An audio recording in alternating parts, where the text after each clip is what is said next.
Morning and merry Christmas. সেই দিন ছিল 25শে ডিসেম্বর। আমরা এখনও মোজা ঝোলাই, আর দেখুন চকলেট, লিপস্টিক, ক্লিপ, গার্ডার, নোজপিন কত কিছু পেয়েছি স্যান্টার দিক দিয়ে। আর সেই দিনই নিজের মতন করে খুব সিম্পলভাবেই কাটালাম।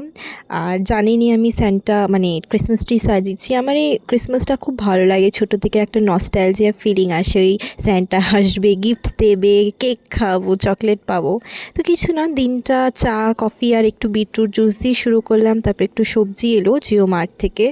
দেন আমাদের ঘরে দেখুন সকাল সকাল এরা আসে, রুটি খাওয়াই, অনেকেই আসে। দেন বাচ্চারা খেলছিল, ছুটি। বাচ্চারা না খেললে ভালোও লাগে না আসলে, এদের সাথে গল্প করা, খেলা।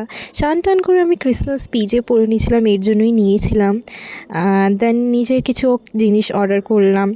দেন কেক বানালাম। এটা তো আমাদের রিচুয়ালস বলতে গেলে, ঘরের মা নইলে আমরা কেক বানাই চকলেট ফকলেট দিয়ে নিজের মতন করে। আর এটা সব থেকে বেস্ট হয় খেতে, মানে দোকান ফিল।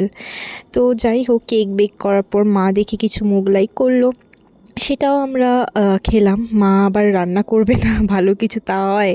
খুব ভালো ছিল। দেন বাচ্চাদের সাথে আবার গল্প করলাম, আর এদের মতন কথা যা হাসি পাচ্ছিল, এত ইন্টারেস্টিং কথা বলে না এরা, যে কী করব। ছোট ছোট বাচ্চা, ভালোই লাগে বেশ। দেন আমি কিছু তরকারি মিক্সড ভেজ টাইপের করলাম, আর এটা প্যারাডাইসে হেয়ার কালার করলাম, আমি প্রতিবার করি, ভাল লাগে।